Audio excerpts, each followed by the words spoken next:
Good morning, everyone, and welcome to the Efficiency Equals Profits webinar. I'm going to show you three functions today. Our 2D barcode scanner function, the signature pad function, and text. We're going to start by showing you how to install, configure, and test the 2D barcode scanner. The scanner we support is a Motorola DS6707. We'll start by running the driver installation file. That should have come with the scanner when it was shipped to you. If it didn't for whatever reason, you can find that at simpletaxsupport.com. Just search 2D barcode installation and you'll find it.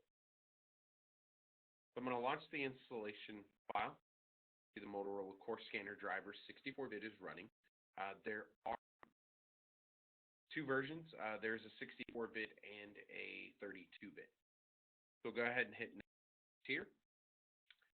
We'll hit next and we'll do install. And while that's installing, I'm going to go ahead and go over to the SimpleTax customer support portal so that I can show you the page barcodes that you're going to need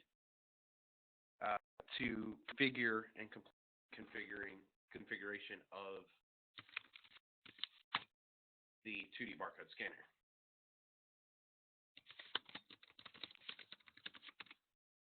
I'll show you the article as well where you can get the driver link. So here's all the driver links, and then this is the symbol scanner barcode. You're going to need this to complete the configuration of the barcode scan windows. So it looks like we're here. So the driver is now installed. So we click finish. What we do now is we're going to go ahead and plug it into the computer. Those three beeps just let you know that there's power to the Motorola scanner. And we're going to scan two barcodes to finish the configuration. One is set defaults, top left-hand barcode.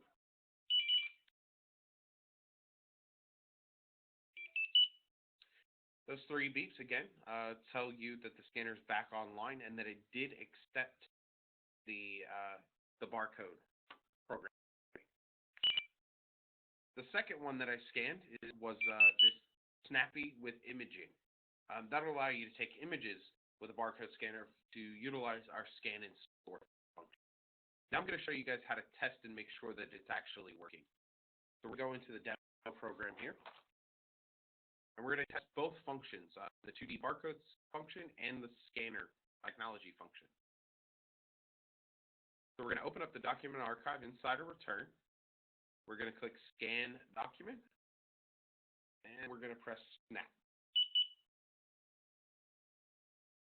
As you can see there, we've got our copy of a W-2 here. I did this for a reason because I wanted you to show this is what a 2D barcode is. And I'm going to show you how to scan that 2D barcode to start a return or actually add the information directly into the tax return. To finish up, we just save this. We mark this as income sources. We mark taxpayer W-2. And we click Save. We click Close, and you'll see these documents are now stored inside Ms. Joanna Briggs' tax return itself. Now I'm going to show you the scanner imaging part with the 2D barcode scanner. So what we're going to do is we're going to click Add New, and we're going to scan that barcode that I showed you before, the 2D barcode. As you can see, it started. It entered the Social Security number. It confirmed the entry. All you want to do is verify that Social Security number against what's actually on the W-2 itself. Okay. Says the return already exists. As you can see, I already did one here. We're going to add a new return just for the sake of it. We're going to give her a single filing status. And as you can see in here, the return's already started. The name, the address information was pulled directly from the W-2. Now here, you can see the W-2 from the Ohio Department of Social Services. And what you want to do is verify the information. So the wages at $75,000, federal tax withheld $8,000 and change. And down here at the bottom, you want to press X in this box to say that you verified the scan data. Now, if you have more documents that you need to scan, you can go to Scan Barcode Forms and just scan the 2D barcodes as many times as you need. And you'll see over here, it created a bunch of W-2s. I'm going to go ahead and remove these, just leave us with 2, just so I can show you what kind of verify message you may get if you accidentally scan a return more than once, or scan a barcode more than once. So if I go to verify, you're going to see here, warning, duplicate W-2s detected.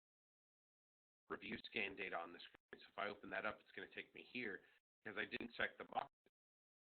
So I can just remove it and then hit OK on it, and we can be on our way. So I'm going to go ahead and close this. And I'm going to take you guys over to show you how to use the signature pad function.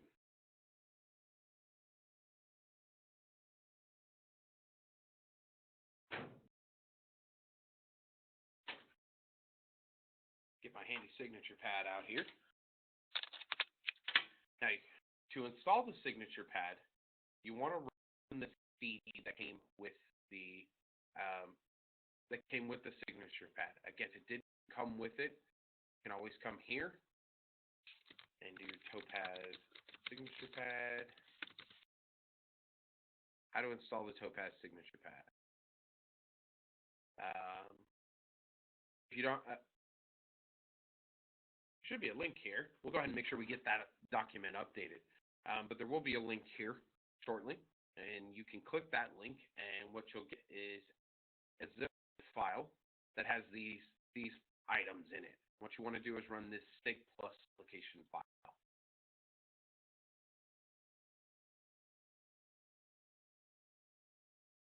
And all you want to do is hit next through this.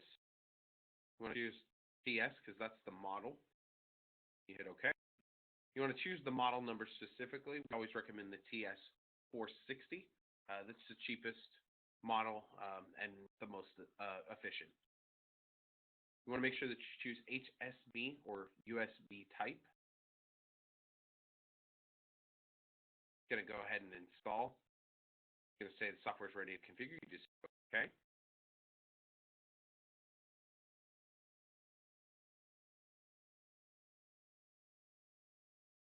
I say no on the shortcut to the demo OCX. It's not something that you need to use the signature pad inside our software. Hit OK. Hit OK. Click Finish. And it's installed. Now you're going to go ahead and plug it into the USB outlet on your computer. And we're going to open up our tax return again.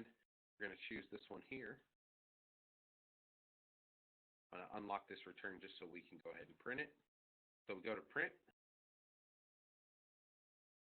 And inside this little print final tax return window, we're going to go ahead and click Sign Doc. And this will allow you to capture the taxpayer signature pad.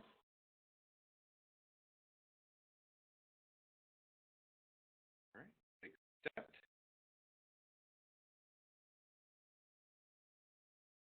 We're going to go down and take a look at the actual return itself. So you see, as we go down, here's the consent to use, and you'll see the taxpayer is signed. There's the taxpayer signature there. I want to go down, actual tax return itself. So here's the 8879. The 8879 will have the taxpayer signature, which you see here. And it will have the ERO signature, which you see here. And I'm going to show you guys how to set the ERO signature and the paid prepare signature. Go down to the bottom of the 1040, you'll see taxpayer signature here, and then you've got the paid prepare signature there. Close that. You can print straight from that window at that point.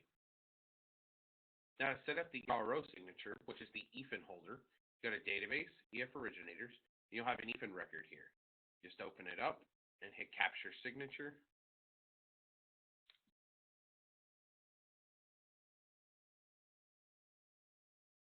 Go ahead and put in the bank. Just hit accept, save, and you're done with the arrow signature.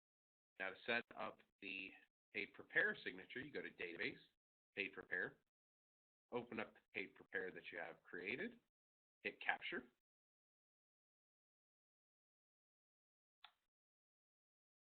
hit accept, hit save, and you're done. And that's how easy it is to use the signature pad. I want to show you one other little feature here. It's in the document archive. The document archive, it will keep a copy, a signed copy of the full tax return if you set your printer set up that way. Beauty to that, it creates a PDF that you can come back and get, and you'll see taxpayer signature.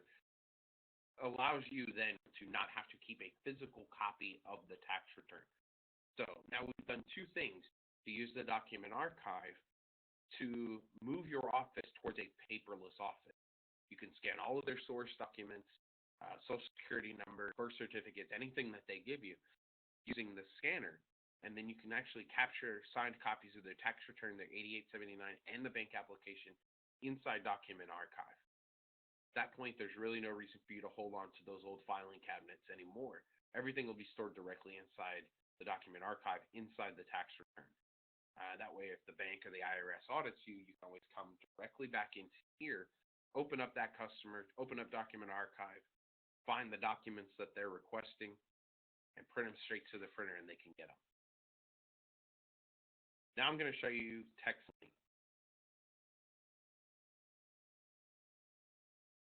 TextLink is our text messaging solution. Now, on your desktop, what you want to do is you want to right-click the icon and do Run as Administrator. You do need administrator rights to the computer so they can register the DLL files, the active files for TextLink. So you got a setup and then office setup. You go down here to this text message tab. Now, in here, the first thing you want to do is go ahead and click Activate Text. It's going to register that DLL, as you can see up here. And then it's going to register the OCX. That's OCX essentially is a text reader. You need those two pins to be able to send a text message out of the program specifically. Now here, you want to go ahead and put in a Gmail address or your email address. I always recommend using Google Email, which is also known as Gmail, simply because we already have the settings for that. If you have specific settings that you want to use, we can try to use those. Just understand that not all free email sources allow text messaging through it. Gmail does. Also be sure that if you're setting up a Gmail address, that you use the company name somehow in there. You don't want to send it from, bigpinkbunny1@gmail.com, because your customer is going to get that, and it's going to come from bigpinkbunny1@gmail.com. They won't know who you are when you're asking for more information about their tax return or telling them you have a check available for them to print. So you want to use something like that. So I'll use Simple Tax Videos 1. That's our YouTube.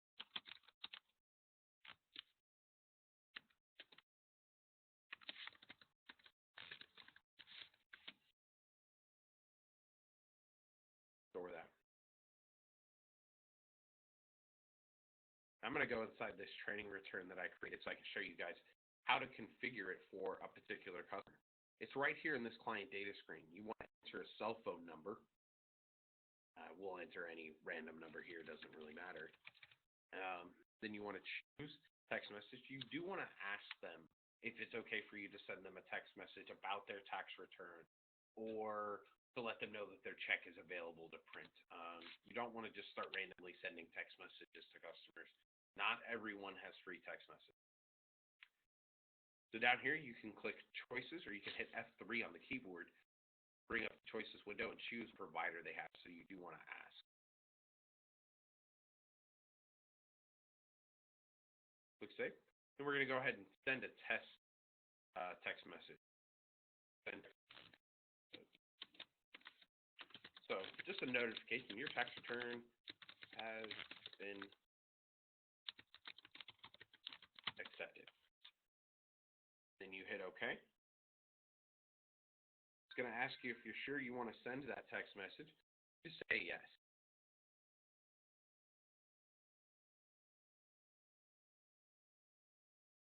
Okay, if you get this message, it is most likely uh, because Gmail has implemented a new policy that by default they set your account to private. You just have to change that setting, and then it will be okay. If you need assistance with that, just contact. A text message will go out, and then you can do that. And that's how you send a text to just one customer.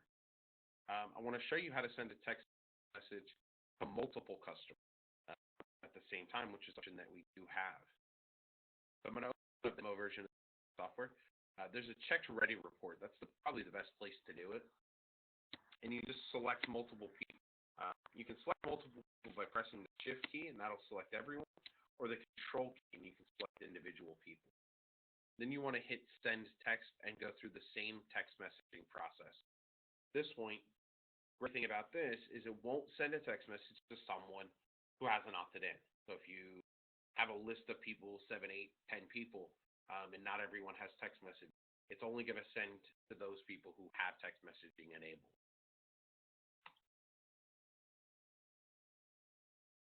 Okay, those three things are functions to make your office more profitable this year just by saving you time. If you don't have to call everyone about checks and send them a text message, that saves you time. You're not having to print, um, the entire tax return, or wait, or have your customer sign multiple times on a tax return. All of those things are now with the signature pad and the scanner, all included inside the software. I want to direct you to simpletaxsupport.com for more information on any of the functions that you saw today, as well as the recordings from this webinar will be posted there sometime in the next few days. You'll be able to see them. I want to thank everyone for their time today. And if you have any questions or concerns, I direct you to contact customer support at 281-833-9300, option 2. Thank you guys so much. Have a great day.